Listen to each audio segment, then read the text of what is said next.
Assalamualaikum. My name is Nabila Farooq and I am here to present the topic of reflection in .NET. First of all, we may know about the reflection. What is reflection in .NET? .NET is a framework which provides the reflection API, which allows us to fetch type information. Basically, what is the type? Type is the assembly. Assembly is the building block of .NET framework. It contains the version control, the units of deployment, the reuse, and the activation, scoping, etc. Assembly is a collection of types and resources that are built to form a logical work. Here we may see in the formal definition of reflection. Reflection is basically feature in .NET which enables us to get the information about object in a runtime. It may be the data or the names of the method or the constructor information. It also allows us to have some more things, like allows us to explore the metadata. What is the metadata? Metadata is the data of the data. We may use that code or assembly objects to access different things easily. Reflection enables us to use the code that is not available at the compile time. It is a big thing, so we may use reflection for this too. It allows us to collect information. Also, it allows us to dynamically create methods and objects. Basically, reflection allows us to get the information about all types in an assembly, or it also allows us to dynamically create the methods in the assembly, which is a good thing. We can create an instance of the type, bind it, or invoke the methods dynamically. We can write generic codes for that, and we can do another coding. Now, if we see what is metadata, metadata is the data of the data.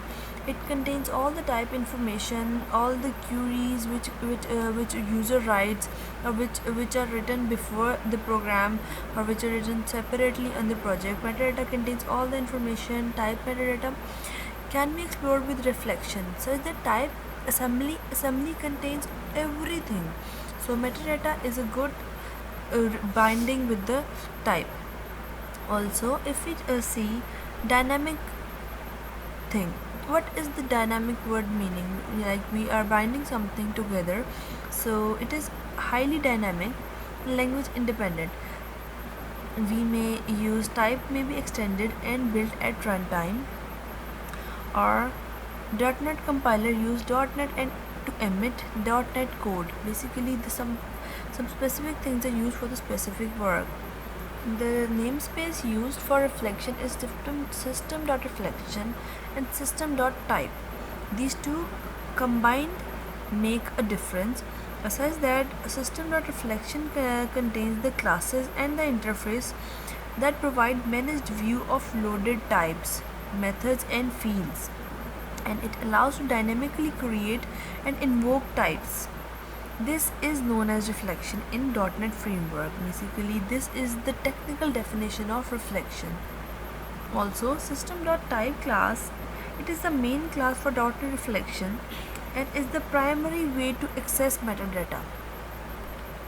It represents the declarations, types. Actually, system.type class represents many declarations, like type declarations, like class type, interface type, array type, value type, enumeration type, and open and close constructor, generic types, and use of members of type to get the information about a type. In type declarations, in type class, for accessing metadata, we use system.object.getType method, and for we have explicit languages for the type metadata, like C#, VB.NET, and we have some unique things for the type identification, like we use a unique identity ID for the type. We can compare that ID later for the type declaration, for the type confirmations and type accessibility. Here we will look with a simple code example what is actually the meaning of reflection. If we here we have taken an interface in which there is only one function is moving, and car implements that interface. It has some variables and some private functions and public functions like speed, accelerate, is moving. We have given it is moving implementation over here, and we have the constructor and parameterized constructor and some other functions, helper function. Also we have specified inherited a sports car class with the car, and we have provided sports car constructor in which we have given a default color. Now if we see the type properties demo, we have given the main functions implementation over here. We have created a type function, and we have a public function called get type properties. We can see that we have in type we can categorize it into three types. We can retrieve the strings containing various names, etc., or we can retrieve the references that are related with the other classes, or we can retrieve the boolean properties like is this a class, or is this something, etc. So we have first retrieved the analysis of type, the name, full name, namespace, etc. Then we have make a object of base type. To the base type we can retrieve references with the base class. So we have checked if the base is not null. If it is not null, that we have got the reference over here. Then we have the underlying system. It is also related to the reference with the classes, and at the end we have retrieved boolean variables. Like boolean variables is it abstract, is array, is class, or is object. And later we have made a member info. We have member info's array. Member info is basically the abstract class which is used to obtain the information about all the members of the class, like constructors, events, fields, methods, etc., and properties. So we have got all the information over here, and we have just print it on console. If we run that function, we got the simple output. As you can see over here, we have first all the information which is retrieved from the strings properties and also from the references. Like you can see over here, we have the base type, the underlying type system information, and lastly we have the public members which we have got through the boolean properties. Now moving on to the next example, we have another type. We can get also the methods information. Through reflection we can get method information of our assembly. We have seen here the two functions. The rest is the same. We make a type object and all. We have two functions, get methods and get method. The difference between in them is that get methods gives us the information of it, give us the array of methods we have over in our project, and get method gives us the information basically for the method we are currently using, or we have provided the implementation for. As you can see, if we run the method class, we can see that the method we have is moving, and all the methods are given below.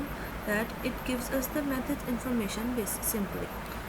Moving forward, we now get another type of information. We can get another type of information from the assembly, and that is constructor information. The constructor information gives us all the constructor information we have over in our project.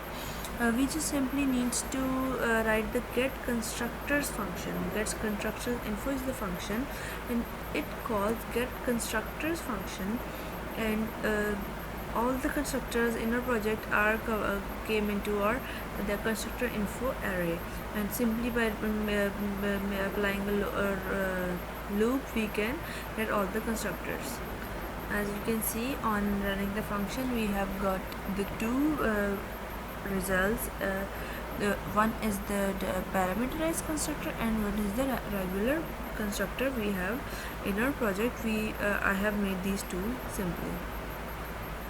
So if we go back to the main thing, if we sum up all of this, we got to know reflection is basically the feature which provides us the information. It provides us information about everything of our object, like it provides us the method information, the type information, the constructor information, the property information. It is the basically um, information getter we have. And the main thing and the important thing about it is that it get us the information runtime programmatically. We can write the program for that, and we get all the information about the current project we are running into and we are working on, like for the dynamic variables, for the dynamic methods, or for the information we have written in a project. And we have all the information of assembly or the metadata, like the data of the data information. So I hope this clears your mind about the .NET reflection. That's all from my side. Thank you so much.